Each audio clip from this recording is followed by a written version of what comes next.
اعوذ باللہ من الشیطان الرجیم بسم اللہ الرحمن الرحیم الحمد للہ رب العالمین الصلاۃ والسلام علی اشرف الخلق محمد وآلہ الطیبین الطاہرین اللہم صلی علی محمد وآل محمد وعجل فرجہم. ہماری گفتگو چل رہی تھی اس سورہ مبارکہ کے بارے میں، اس کے نزول کے بارے میں کہ سورہ مبارکہ مکی ہے یا مدنی ہے.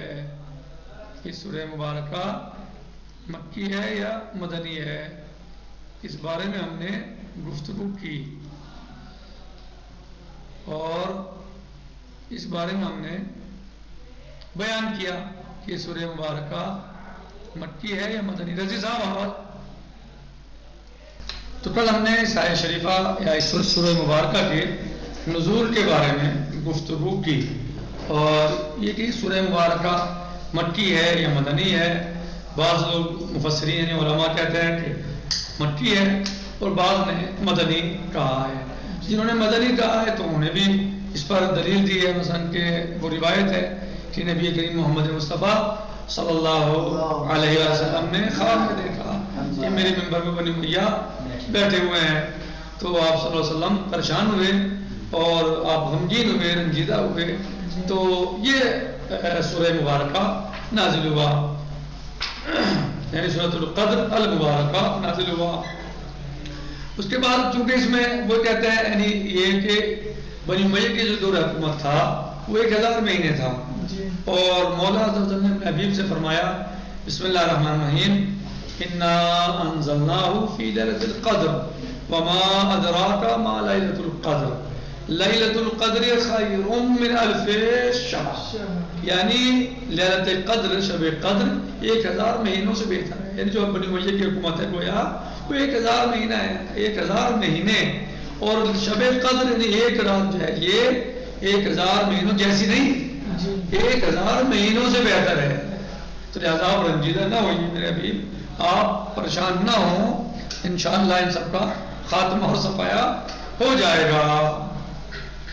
تو اس لیے پھر دوسری دلیل یہ دی کہ چونکہ یہ ہے کہ سورہ مبارک چونکہ مسجد المنبر کہاں تشکیل دیا گیا؟ مدینے میں. کیا مکے میں مسجد المنبر نہیں تھا، تشکیل نہیں دیا گیا تھا، بلکہ مسجد المنبر مدینے میں تشکیل دیا گیا. تو ظاہر ہے اس کا مطلب یہ خواب نبی کریم نے مدینہ منورہ میں دیکھا ہے اور یہ آیت شریفہ یہ سورہ مبارکہ مدینے میں ہی نازل ہوا ہے. پہلے تو اس سے اب ہم چلتے ہیں، دیکھتے ہیں ولی معروف چنان کے گفتیم جیسے کہ ہم نے کہا ہے مکی. معروف کیا ہے؟ جیسے کہ ہم نے کہا ہے اس سورہ مبارکہ کا مکی ہونا ہے. مشہور یہ ہے کہ اس سورہ مبارکہ مکی ہے. وَإِن روایت ممکن ہے اور جو روایت ہے یہ ممکن ہے از قبیل تطبیق باشد کہ یہ قبیل تطبیق ہو کس کی؟ نہ شان نزول. یعنی یہ مشہور کیا ہے؟ مشہور یہ ہے کہ یہ سورہ مبارکہ مکی ہے. اب جو روایت آپ نے پیش کی ہے ہم نے آغا فرماتے ہیں یہ صاحب کتاب فرماتے ہیں کہ جو روایت پیش کی ہے ممکن ہے کہ قبیل تطبیق ہو نہ کہ شان نزول بیان کر رہی ہو. تطبیق قابل تطبیق کیا ہو؟ یعنی من قبیل تطبیق کیا مطلب؟ یعنی اللہ عز و جل نے اپنے حبیب کو خبر بتایا ہو کہ 1000 مثلا ایک رات شب قدر ایک رات 1000 مہینوں سے بہتر ہے. اور جو بنی امیہ کی حکومت 1000 مہینوں کی ہے ان سے کہیں زیادہ بہتر. یہ ایک رات ہے ان جیسی نہیں ہے بلکہ ان سے بہتر ہے. یعنی اسے یعنی من قبیل تطبیق کہا جا سکتا ہے. قبیل تطبیق یعنی یہ آیت یا یہ سورہ مطابقت رکھتا ہے اس بات سے، نہ کہ یہ سورہ نہ کہ یہ روایت شان نزول ہے اس کی. آپ محمد نے سمجھ نہیں آیا کیا کہنا چاہ رہے ہیں؟ سمجھ نہیں آیا؟ یعنی کہنا ہی چاہ رہے ہیں کہ جو ہم نے روایت پیش کی ہے جس روایت سے یہ محسوس ہوتا ہے اور ثابت ہوتا ہے کہ یہ سورہ مبارکہ مکی نہیں بلکہ مدنی ہے. کیا روایت پیش کی؟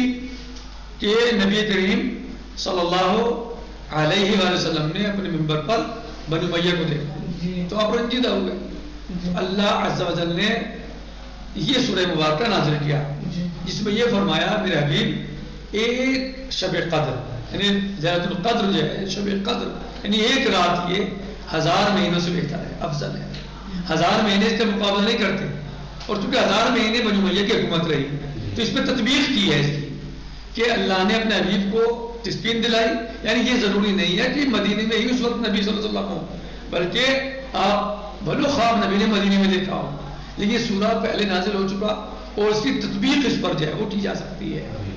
بات سمجھائی یعنی اس سورے کی تطبیق کی جا سکتی ہے بنی امیہ کے اس حرکت سے یا نبی کریم کے اس خواب سے. مثلا کہ نبی صلی اللہ علیہ وسلم نے خواب دیکھا تو رنجیدہ ہوئے تو اللہ عز و جل نے سورہ پہلے نازل فرما چکا تھا مولا عز و جل مکے میں نازل فرمایا اس سورے کو اور یہ بتایا کہ ان کی حکومت 1000 مہینے کی ہے. تطبیق کر سکتے ہیں آپ اس پر کہ ان کی حکومت 1000 مہینے کی ہے تو ہوا کرے ایک رات جو ہے وہ 1000 مہینوں سے بہتر ہے جیسی نہیں بلکہ بہتر. یعنی آپ اس کو یہاں پر تطبیق کر سکتے ہیں اس کو لیکن شان نزول نہیں بنا سکتے اس روایت کو. سمجھائیں بات آگے بات ہے شان نزول نہیں بنایا آپ اس کو بلکہ آپ اس کو تطبیق کریں آپ اس کی تطبیق کریں اس سورے کی بنی امیہ کی حکومت پر. اور شب قدر یعنی شب قدر ایک رات کیا بیچاری بنی امیہ کی 1000 مہینوں کی حکومت کچھ نہیں کر سکتی. شب ایک رات جو ہے وہ 1000 مہینوں سے بہتر برابر نہیں بہتر نہیں. وہاں کوئی کہا نا کہ وہ صحیح ہے کہ مدینے اور مدینے میں مسجد و منبر بنایا گیا ہے تشکیل دیا گیا ہے مکے میں نہیں تھا تو آپ اس کی تطبیق کریں کہ خواب مدینے میں دیکھا ہے نبی کریم نے لیکن یہ سورہ نازل ہوا ہے مکے میں ہوا ہے. آپ اس کی تطبیق کریں کہ بنی امیہ کی آپ کر لیں آپ سب تطبیق کریں یا نبی کریم نے خواب دیکھا ہے تو وہ تطبیق کریں. یہ تطبیق آپ نے کی کہ بنی امیہ کی حکومت مثلا 1000 مہینے کی ہے اور شب قدر 1000 مہینوں سے بہتر. تو اب کوئی یعنی یہ کہنا چاہ رہے ہیں کیا کہنا چاہ رہے ہیں یعنی تطبیق کر سکتے ہیں آپ اس کی نہ کہ شان نزول بنائیں. یعنی آپ اس کو شان نزول نہ بنائیے اس سورے کا اس روایت کو بلکہ تطبیق کیجیے آپ کہ بنی امیہ کی 1000 مہینے کی حکومت ایک شب قدر کے مقابلے پر نہیں جم سکتی نہیں ٹک سکتی. شب قدر اس سے کہیں زیادہ بہتر ہے. یعنی آگے سمجھو جی درف. اب ہم فضیلت کی بات کرتے ہیں. در فضیلت تلاوت سورہ حمید بس ان کے پیغمبر اکرم صلی اللہ علیہ وسلم نقل است در فضیلت ان سورہ اس سورہ مبارک کی فضیلت میں نبی اکرم صلی اللہ علیہ وسلم سے بھی وارد ہوا ہے نقل ہوا ہے کہ فرمود کہ آپ صلی اللہ علیہ وسلم نے فرمایا من قرأہا جی آپ یعنی نبی اعظم صلی اللہ علیہ وسلم نے فرمایا من قرأہا قرأ یعنی من قرأ لیلۃ القدر یعنی سورۃ القدر جس نے اس سورے کو پڑھا اعطی من الاجر اسے اجر دیا جائے گا یا صحیح ہے اعطی من الاجر اجر دیا جائے گا کمن صام رمضان جیسے کہ اس نے پورے رمضان مبارک کے روزے رکھے. جو شخص اس سورہ مبارکہ کی تلاوت کرے گا اس کو اتنا اجر دیا جائے گا جتنا ماہ مبارک رمضان کے روزوں کا اجر ہوتا ہے. وہ احیا لیلۃ القدر اور جتنا اجر جو ہے وہ لیلۃ القدر کے احیا کرنے والے کو اس کو منانے والے کو اس میں عبادت کرنے والے کو دیا جاتا ہے.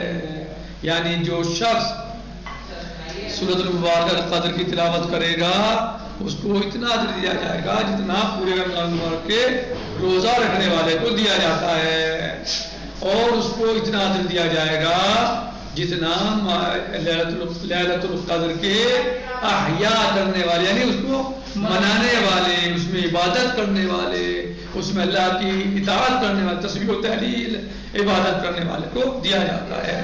ہر کس عمرہ تلاوت کند جو شخص اس سورہ مبارکہ کی تلاوت کرے گا مانند کثیرت وہ اس کے مانند ہے کہ ماہ رمضان راہ روزے گرفتے کہ جنہیں ماہ مبارک رمضان کے پورے روزے رکھے ہوں وہ شب قدر احیا داشتے اور اس نے شب قدر کو احیا، شب قدر کا احیا کیا ہو، یعنی اس میں عبادت کی ہو.